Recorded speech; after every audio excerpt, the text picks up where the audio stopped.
Rave.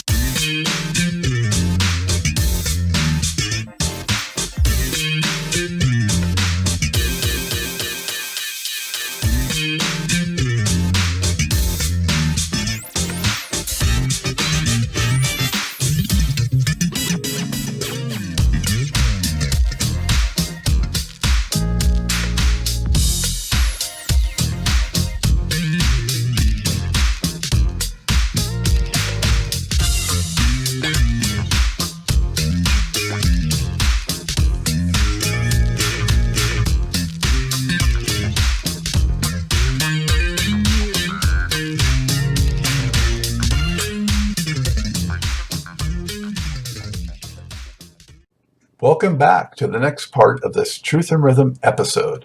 Be sure to subscribe to this channel. If you've already done so, please share it with friends. Also become a member by joining Truth and Rhythm on Patreon, or consider donating at funkinstuff.net. Thank you so much for your interest and support. Enjoy. Now, Kip, did you go out on the One Night Alone tour at all? No, I didn't do that one. That was quite a tour. Yeah, I heard. It's like when I left, I stayed away, and I just wasn't the type that was just going to come around and do that whole thing, because there was always that thing of him with former bandmates that I was watching too. You know, I never said anything to him about it, but I would just watch. And I'm like, okay, you know what? That's not going to be me. If I'm gone, I'm on Mars. I'm off world. So, and, I didn't do that tour, but I did get a chance to do some stuff with him, what was that at the Rio for the 3121 stuff. I didn't record any of that stuff, but I did some live stuff with him at the 3121 club. But yeah, I kind of stayed away. But you were involved with musicology. Oh yeah. Yeah. So how did that happen? Well, I was doing my own thing at the time. I was just preparing to do my first European tour, my first European solo tour. And at the time, he and Larry Graham would come to my shows at, the local bar Bunkers that I played for about 10 months. And, they would oftentimes just crash my show and come on stage, and we would just jam, for the crowd when I was playing there. And he asked me about doing the musicology tour. And, at the time, I had so much in the works, so many people involved helping me to, launch my own career, that I was like, I think that would be a horrible idea for me to close the doors on all of this effort that has been done. Some people just believe in me as an artist, and I can't just shut that down now, because it just, to me, it wouldn't be good. I feel like that would be bad reputation starting to build. If anytime he calls, I'm just going to abandon everything else. So, I thought he would reason with me, and he didn't take that so well, because I didn't know that he was, if he asked, he expects to hear yes, but I said no. And wow. So for a minute, it got a little bit awkward, between us, but not in a really negative way. It was just, he wanted me to do it. So he ended up, calling Chance Howard to come on to do it instead. So I had already recorded some things on musicology with him. He would still call me to the studio, and I would just go over there and record some things with him. But, he told me about, it's going to be this big tour. We're going to do, I'm going to play all these dates, I'm going to give you $1 million. And I'm just like, okay, yeah. There was a piece of me that I'm just like, I know how he can be, I know these things can happen, but sometimes, he's just feeling inspired in the moment, and that could change the next day. So I'm like, yeah, what I have that I'm building is for certain, regardless if it, does dirt, doesn't matter, it's still mine. I get a chance to build it and make it happen, but I'm not really certain about this, and I don't want to unplug from something that I've, slowly built over time. And, that I'm starting to get some traction under, to just do this again. And so I was trying to bargain with him. I was like, well, okay, I could do it. Maybe if you allowed me, say, an opening slot, on a show here and there, 15 minutes, just keep it real short. I can, come back out and, he was like, well, the stage is going to be this, that, the other. I'm like, well, according to you, I can perform anywhere, so it's like, here you go. Like, I'm just like, okay, well, all right. And that's sort of how things ended in that period. Did you seek Morris's counsel at all, or just directly with Prince? Oh, I mean, I sought Morris's counsel, Kirk Johnson. Those guys have always been, they were there when I got there. So I always leaned on them for advice, all things Prince when I needed it, because they had been through the trenches. They had been there for eras. And so they knew him a lot better than I did, But then again, it's like you can know him in the way that you know him. But then there's the personal relationship that each individual has, that he's just very different with this person than he is with that person.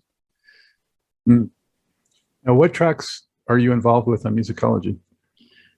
Call My Name. Oh, wow. Let's see. I know Call My Name was the one that I came, what did I do? I came from a show, and there was myself, Chance, and Stokely singing sort of group background vocals on. I'm trying to remember the other two. Wow, that's a good question. But I do know for Call My Name because we ended up shooting the video here in Studio City at Universal. Another one of his countless sublime ballads. Yeah, that's a good one. Yeah. Yeah. Oh. So what were the circumstances and how did you sort of stop working regularly with him, Wow. Let me see how I can sort of tiptoe around this without going all the way in there. I think it was just at the time because he was getting ready to do a changeover with the band. Again, it's like, oh man, let me see. He was doing a changeover with the band, and we had been talking about things, about what he wanted to do next. And he, was telling me how he wanted to keep me there. But at the time, I'm a very loyal guy, to the people that I love. And I know Morris was there a long time before me, but he was just basically telling me that, hey, I want you to be my Morris 2.0. And I'm just like, well, I'm not going to be the axe that axes Morris out. I can't, no way, I'm not going to do that. So, and he was like, oh, and Morris, I talked to Morris about it, and Morris was like, hey, well, man, this happens. It won't be the first time that I left and came back or whatever. I'm just like, well, yeah, that doesn't feel right to me. I came in by way of you. So I can't do that. I'm like, maybe giving some time away and then I can come back later, if that presents itself, then I'll do that. But in that time, that was the wording of it, and the wording of that to me just didn't really sit right with me. So I opted out. So it's just getting kind of weird and uncomfortable for you, it sounds like. Yeah, at that time it was. It's like I know my responsibility was getting a lot heavier. And that's fine. It's like for me, it was just like, okay, well, I like this, but not like that. I don't want to be that. And that was just my own sense of things. I didn't want to do that. That was a line that I wasn't willing to cross. I mean, there was also the thing too, like I had a burning desire to do my own thing as well. After touring with him, learning a whole lot, from the NPG and from the Fonky Bald Head situation, I'm like, hey, I want to go out and test the waters as a solo act now and see what I can do. And I told him, I was like, well, the reason that I'm doing this is because I want to do you proud. I want to show you what you've invested in me. And when I put it that way, it kind of softened the blow a little bit, because I'm just like, okay, this isn't me trying to just like, okay, cool, I'm taking everything and I'm running with it. But I want to show you, what you've, planted and what you've cultivated in me as an artist. I want to show you what I'm capable of. Even if I fall on my face, you've shown me how I can get back up and I can make this work. I want to show you what I can do. And he was like, well, you can keep showing me what you can do from right there on the keyboard. And I'm just like, oh my God, man. And Larry Graham called me at this point in time for, I feel like, a period of like 2 weeks. Yeah, like, come on, Kip. I mean, this baby brother, man, listen to baby brother, come on, let's just do this. And I'm just like, yeah. He was like, now, you didn't get fired. You walked away. I was like, yeah, I know. And I'm grateful, and so finally it was like, okay. And, he kind of kept going and doing his own thing. And he would still call me to come in and do studio sessions. So everything was cool. And then until, say, like 2015 with the Judith Hill situation, Kirk let me know that he was coming out here for the Golden Globes, and he wanted to meet with me about a potential tour situation. And that's when I came back. So when was the last time that you actually saw him? It was, what's that, in Detroit? I think it was the show that we did in Detroit with him, Third Eye Girl, and Judith Hill. And, but we came back to Paisley Park after that, and we did some more rehearsals, and, we did the press release for Judith Hill. And he called me into the soundstage because we were doing it in the smaller room on the, the loading dock, in the loading dock area. And he asked me if I would sing Superstition. And he was like, yeah, I haven't heard you go get it in a long time, so I want to hear you sing Superstition one more time. So I looked at him, I'm like, what do you mean one more time? So I started to kind of notice a few things. And so he just looked at me and was like, yeah, I want to hear you sing Superstition. And he started asking me cryptic questions that now make sense, now that he's passed on. But at the time, he started asking me some of those cryptic questions. And so I'm like, okay, yeah, so I went and hit it. He was like, oh, man, I haven't heard you wail in a long time. Like, that really moved me. And I still, have a hard time being in the soundstage at Paisley Park, because that was when I saw him leave and walk back towards, in the apartment area, the front of Paisley Park. That was the last time I saw him. So this is like, you have any idea about what month in 2015 or? I want to say this was like the, I'll say like the summer. I don't remember exactly the month or anything. I'll say maybe like the late summer, early fall. Yeah. So you sensed something was a little amiss from when you hung out with him years prior? Yeah, I did. Yeah. And it's like, now I'm able to accept and embrace it, but sometimes it still kind of gives me the heebie-jeebies, I can imagine. Yeah. So you were shocked, but not as shocked as maybe some people were. Yeah, because I saw some things, so I'm like, okay, all right. So when it happened, it didn't change the level of impact that it had on me, of course, because even right now, it's like, I did go out and do some of the NPG touring, like after the fact, postmortem, and my heart just wasn't in it anymore, because a lot of me died with him. And then to go out and still be performing his music, that was weird to me, because, I'd never sang lead vocals on any of his stuff. And now to have to learn that too. And I'm just like, okay, I get it. It's good for the fans, and maybe it'll be healing for us. But I think it was later on, it ended up just being a lot harder for me. And my heart just wasn't in it anymore. So I needed to kind of step away to do some self-work and to figure out, what was going on internally, because that was just a big blow. And finally, I feel like I started to come back around in 2022. I feel you totally, Kip. I mean, it's like losing a brother for me. So Yeah. Yeah.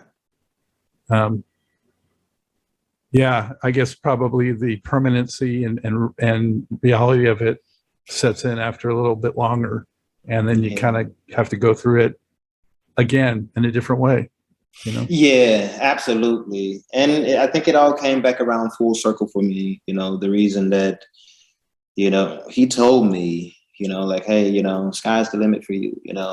I want to teach you how to fish so you can go and do these things for yourself. Take all these things that you're learning in here and pay it forward, teach it to somebody else. And I find myself being like that. And I just think in the end, it's like that was the whole point of my being there, is to say, hey, well, you know what? I'm an extension of him now. And let me go and, create and pay it forward and hopefully, help spawn a new generation of musicians and artists. That's a dichotomy I see with Prince too, is that so many artists were kind of, for lack of a better word, maybe kind of spurned at certain points, or just kind of cast off, or just, fell through the cracks or whatever. But yet he pushed so many, to realize their potential, right? And taught lessons that maybe weren't even realized at the time, right? Oh yeah, I still find myself like, wow, he said that. He showed me this way back then, and now it's relevant now. Yeah, so that does still happen. What do you think, if you think about it, Kip, was maybe the most impressive thing you ever saw him do musically or artistically? Oh, that's easy. Well, musically, to be playing the guitar, with his left hand and reach around from the opposite side of my keyboards and play my part for me. I'm just like, okay, dude, like, all right, man. That will always stick with me. I've never before or since seen anybody do that. And he was having a conversation with, I think, Rhonda Smith at the time. She was on bass at the time. And he was saying something to her. He put his guitar pick in his mouth and was saying something, was still playing. And just looked, I was like, what? Like, no way, man. So, that's, again, that's like an Avenger, like some superhero or something. Like, why? Why did you have to do that?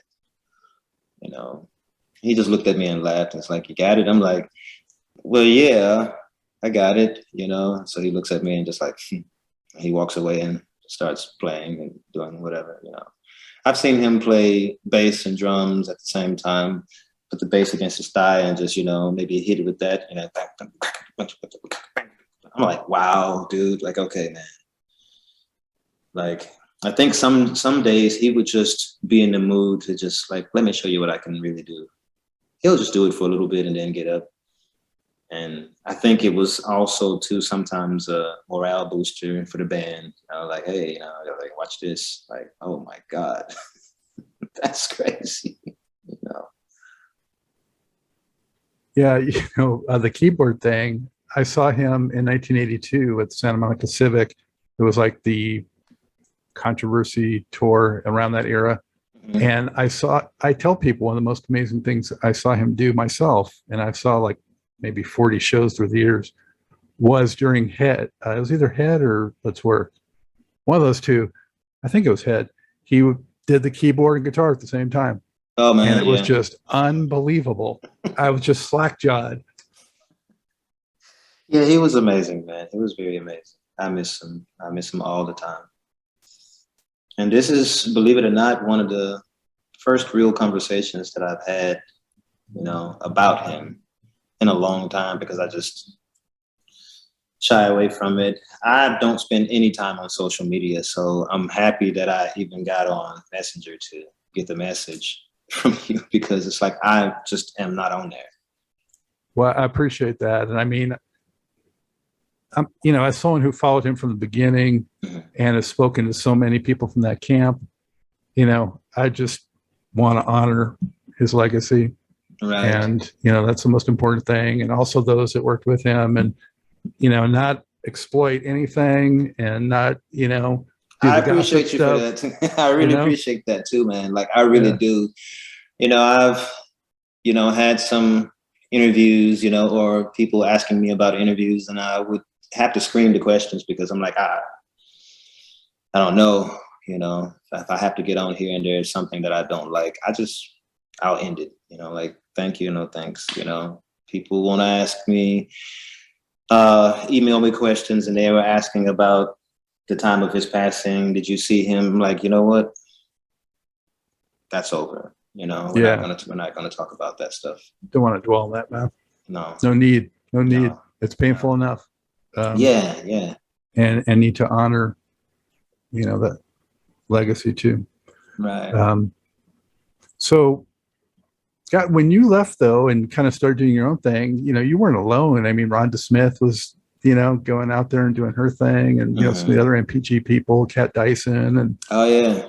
So, you had company and spreading your wings. Yeah, I think the thing is because a lot of those people had been there before, had, certain tenures, and they knew each other. But I was like the odd man out. I really didn't know anybody. The only person I truly knew was Morris Hayes. And when I got there, Kirk Johnson, which is right now too, it's like in terms of, most of the things that I've done, since then has been with Kirk Johnson. I know how he operates. I know it's going to run smoothly. Everything is going to be what he says it's going to be. And I just kind of do it that way. But I just didn't know any of the others that came before me. Like, they knew each other. So I came on during Rave, and during Rave, like I say, it was very stripped down from what I heard, what Paisley Park used to be like. It was a very stripped down, situation. Not a lot of people in the building at all. And, so in terms of people who used to be there, he didn't really talk about a lot of people in terms of, former band mates and things of that nature. So it was like when I started playing places like Bunkers and playing around the city, I started meeting a lot of these people. Of course, I met Michael Bland because he would come to Morris Hayes' studio. Sonny would come to Morris' studio. Sonny played on a song of My Brothers and I, that I produced back in the day, and came to Morris' studio. And I had heard about Sonny Thompson and Michael Bland and Tommy Barbarella. And I think it was in 2017 when we did the first of the postmortem tours in Europe is when I got a chance to meet, a lot of the guys, like Damon, Tony, of course, like be on the road with Sonny. I would watch Sonny and Mike at Bunkers play with the combo. And so that's how I kind of started, knowing people just kind of on the outside, but, not getting the chance to say like play with them in the same band. Yeah, you weren't really part of a clique per se. No. Yeah, I was the odd man out, which I guess was for me very suitable because as you can see, it's like I am always alone. I prefer it. Yeah, although you were tight with your family, it sounds like. Yes, my family, my mom is my best friend. She's been there the whole time. She actually got to come to Paisley Park, and she got to meet Prince, my aunts, my Judy. She was the one that really groomed us in singing. And so, man, like that group, came and they drove the family tour bus up here, and Prince, gave them the bay next to his bus and said, yeah, have your family park their bus right next to mine. And that was such a treat for them. And they got to meet him in the atrium, and they were like, yeah, so how was Kip? Did we do a good job with him? And he's like, oh yeah, Kip he's amazing. And, he would just say a lot of little funny stuff like, yeah, you just got to watch him around your women. I'm just like, oh my God. And my mom's like, well, ain't nothing changed, that's my baby boy. And I'm like, oh man, what are you doing, dude? Yeah, so it was a good time. That was good for me because whenever I would do things like that, it's like I always wanted to be able to, share it with my mom, share it with my family. I wanted them to be a part of it because that's all I've ever known.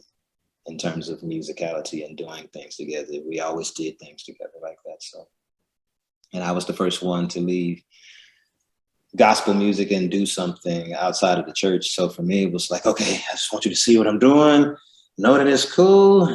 I'm not out here, you know, going crazy, you know, I just want you to see it. So they got to see it and, you know, kind of give me the stamp of approval. I'm like, okay, cool. That feels good to me. Yeah, man, so important to have that kind of foundation support and be grounded, you know, stay grounded, you know? Yeah. So when you went out and did your own thing, Kip, you know, what was your ambition? Well, I think as it may be with, you know, any artist, you know, you want to get out and test the waters, have some success in terms of, for me, it was never about the fame like that. I just wanted to be able to support myself, to go do what I love and not have to do anything different outside of that. That was my thing. And I wanted to know that, you know, the music that I was doing could reach people in the way that I felt it. I wanted to be able to connect and to see that I could connect, you know, even if we didn't speak the same language, because my first tour with Prince was in Europe, you know, it was the TV promo tour for Rave. And so, you know, I'm watching people that speak a different language sing the words to his songs. And I'm like, oh, that's crazy. Like, I want to be able to do that. Like, that sounds like a lot of fun to me. But in terms of like the fame, it wasn't so much about that. But I guess you kind of have to be famous if you're going to attract a lot of people to come and watch you perform. So, but I was just so shy that I just wanted to sing. I wanted to sing. I had learned so much from him in terms of being a band leader. You know, I wrote all the parts to my songs and I could teach it to my band the same way that he did, you know. And so that was a beautiful thing to me, to be completely immersed as an artist, you know, a lot more than just a singer, you know, who has a musical director, you know, driving the band. But I'm like, no, I want to do that as well, because I am a keyboardist as well. So it's like, hey, you know, I'm producing the music. I should be able to give these guys the parts and stuff as well. So I learned how to run rehearsals from being in rehearsal with him. And I had to learn how to do it my way, because what I was doing is being more of a clone of him. And I learned that, okay, well, I'm not him, so I have to deal with people a little bit differently. You know, I don't have $10K a week to pay everybody. So I have to be a little more, you know, lenient and have a little more patience with these guys who are taking, you know, their precious time. They get off of work to come to rehearsal. So this is not the gig for them right now. So for me, it was like, you know, I wanted to learn about these things and, you know, learn who I was as an artist. That's really the bulk of it for me. I think that was always the case since I was a kid, is to learn more and more about myself as an artist and how to reach people. Whereas I knew that whenever I sang or whenever I got on the stage, there were no barriers. I could reach you, and I didn't have to feel like I was going to get booed or anything. I think it was just a matter of like confidence. You know, I wanted to have confidence that I could reach you, you know, whenever we were in the same room. You know, I was just thinking, I have a Fonky Bald Heads CD here. I bet that's kind of a collector's item. Yeah. Do you? I have one. I have one for sure. Okay. So how did you connect with some of the artists I mentioned on your introduction? You know, I know Maceo obviously was through Prince, but like Al Green and Eminem and those things. Well, Al Green, the manager that I had at the time, she also worked for Prince while I was there. So when I left, she asked me about, you know, managing me, and she had these contacts and she wanted to do a label showcase, this, that, the other, which I ended up doing. I ended up driving out here to LA, Morris and Kirk and again, and, you know, they were part of my band to come out here and do the label showcase. So I gained a little bit of steam from doing that stuff. And from the self-titled EP that I released, I got some interest around the city, you know, as an opener. And so my manager fielded that opportunity and I got to open for Al Green at the State Theater in downtown Minneapolis.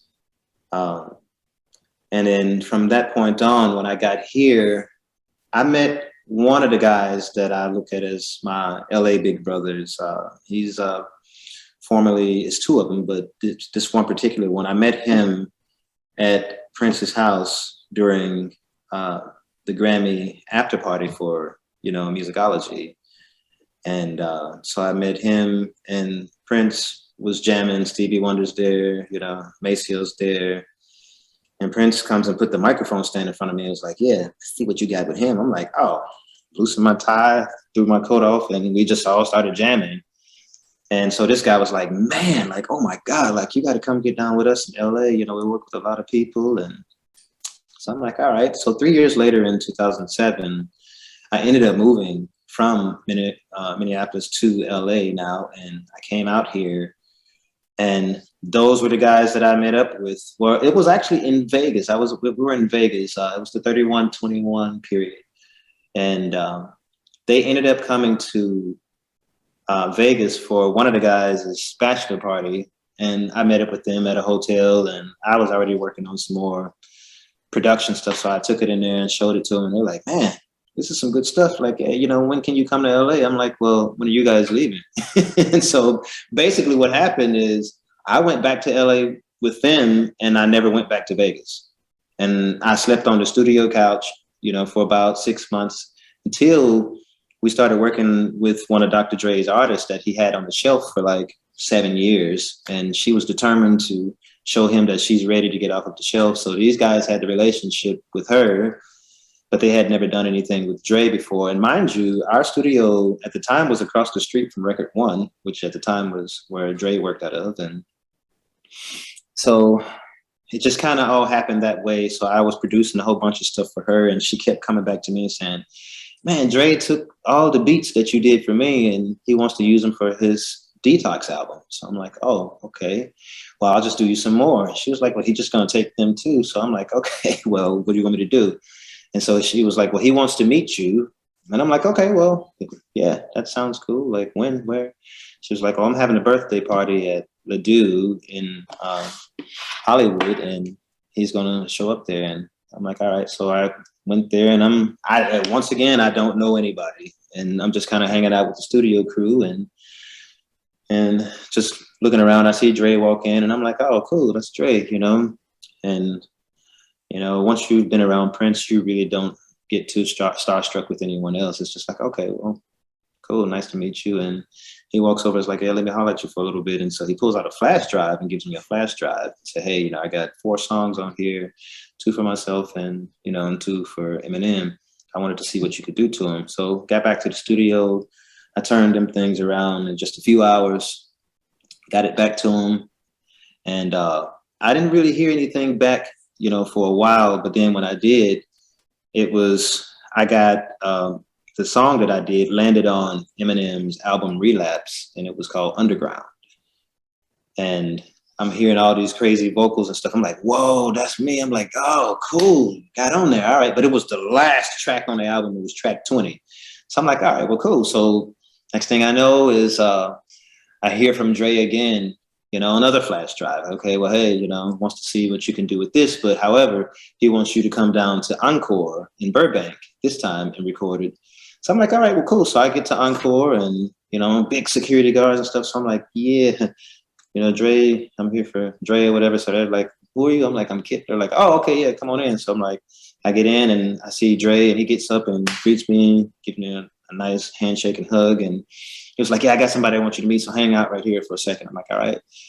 And so he comes and back into the lobby with Eminem. And he was like, yeah, this Marshall. I was like, oh, okay. What's up, man? Go, nice to meet you. He was like, man, you killed, Underground. So, I wanted to do my first single with you, which was I'm Not Afraid on Relapse. So I'm like, oh, well, cool, so went into the studio and knocked that one out in like a couple of hours and left. And that's how I was able to get my first place, here in LA, because I got a nice, sizable check. And I'm like, oh, I could get off the couch now. I could go get an apartment. So I worked hard for it. But, again, it was like I was determined to come here and not wear, my brand of what I had done, for Prince. But I wanted to create something different. and I was able to create something different. However, you know, it's like once you've been there, you know, people know when you've been there with him, because that is the prism, you know, that everyone looked at in terms of like, you know, star power. Prince was the star of stars, you know. So Dre asked me like about my time there. He was like, man, listen, anybody that can hang with that dude, I want to work with you. I'm like, okay. And so I started learning the power of him from being away from him, you know, and that's how that got started. And what have you been doing in more recent years and right now? Right now, it's like I've been quietly, you know, working on a new project of my own. I've been working on some new material with my daughter. Oh my God, like talk about the apple doesn't fall far from the tree. Wow, I mean, she's going to be something else. But I've been, you know, trying to work on things with her, you know, allowing her to develop and trying to see what we can get out of that. And then it's like I've been doing some more stuff in film and television. I have a new project that just went #1 on the gospel billboards with an artist, Rod Forte.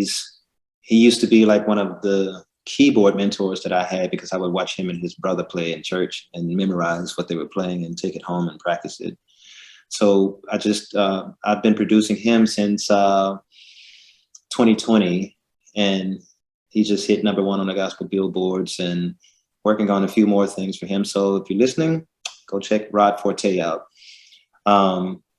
And let's see. Other than that, it's like, yeah, I've been working on a few side projects right now, but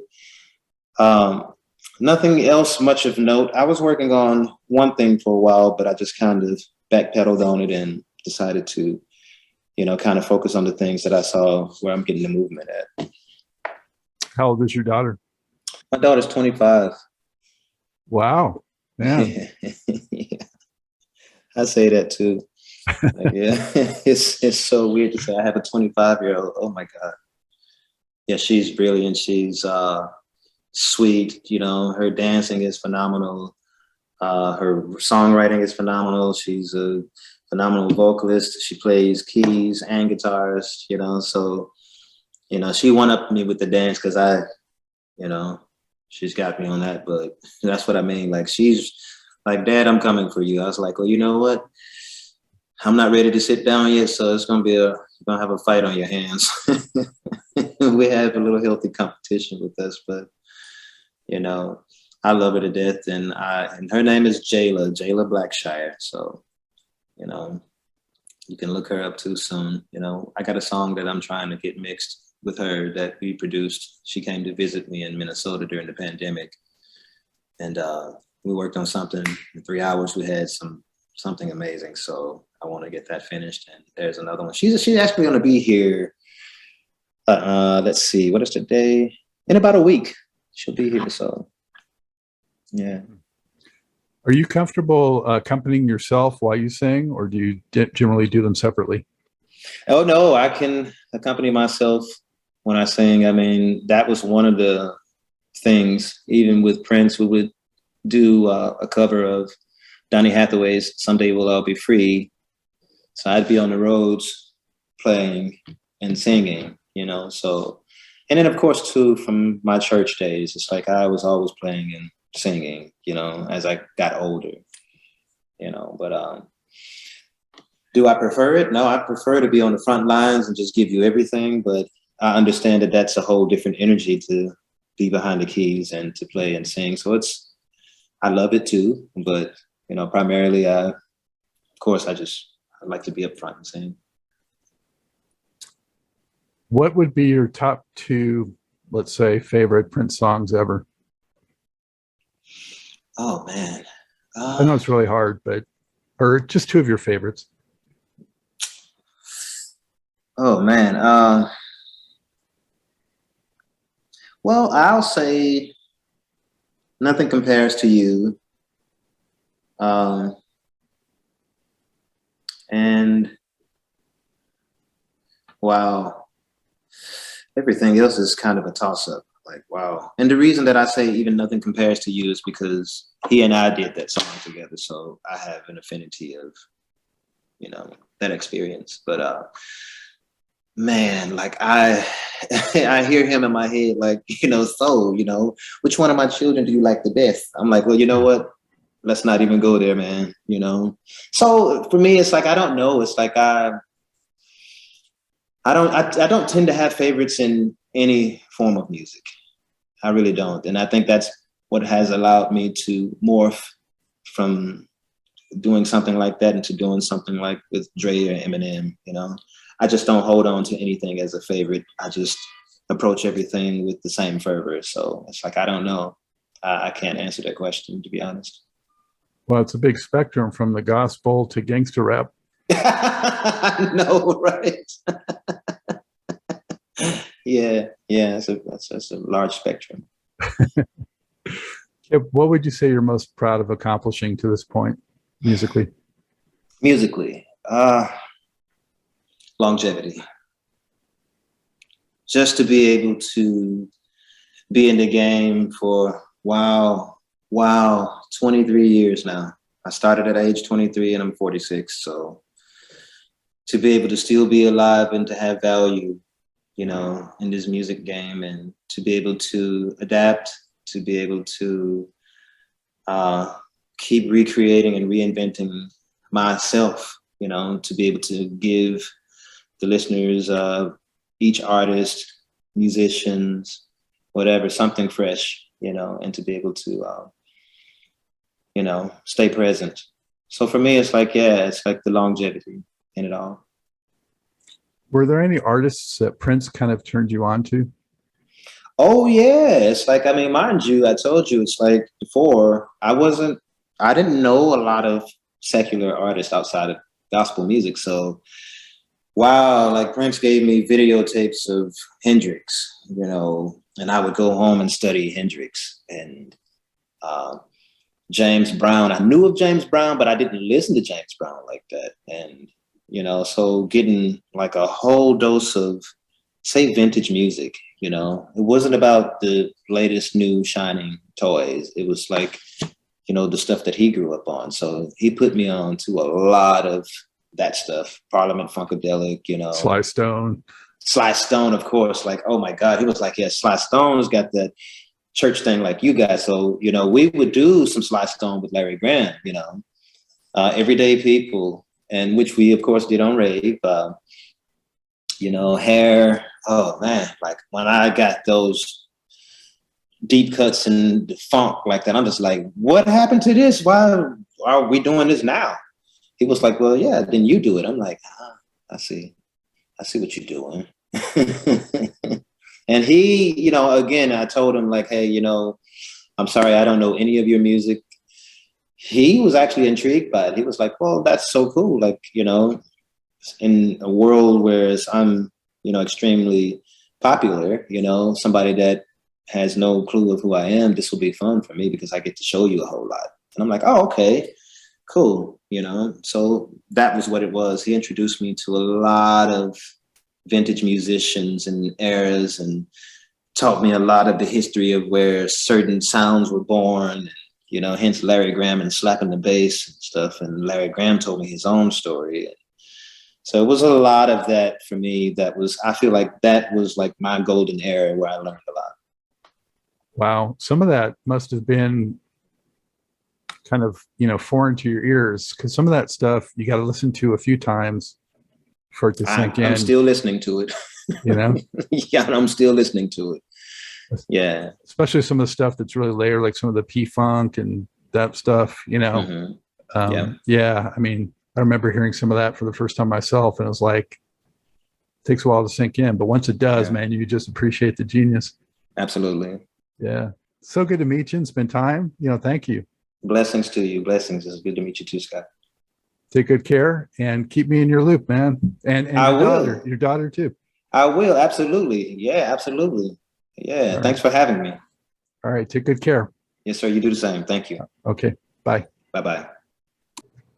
I hope you enjoyed this episode of Truth in Rhythm. A big thank you goes out to our guest as well as to you, the viewer and listener. Also, much gratitude to Pleasure for supplying the show's funky opening and closing music. As a reminder, You can always access the complete list of linked shows by episode at funkandstuff.net. I urge you to support this program and receive the extra benefits along with that by subscribing to the Funk and Stuff channel on YouTube and sharing it with funk, R&B, and jazz lovers, joining Truth and Rhythm's membership program at Patreon, submitting a donation at funkandstuff.net, buying Everything is on the One, the First Guide to Funk book at Amazon, shopping at the Funky Things store for cool merchandise at funkandstuff.net, and linking through funkandstuff.net for all of your Amazon purchases. In addition, if you're an artist or anyone seeking proven, results-oriented professional marketing, PR, writing, or editing consultation or production, check out the media services section at funkandstuff.net. Also, I encourage you to drop me a line at scottg@funkandstuff.net. I love the feedback, suggestions, guest requests, appearance and sponsorship inquiries, and just talking about my favorite subject, groove-based music. For now, and as always, this is Scott Dr. GX Goldfine saying, keep on vibing to the rhythm of the one.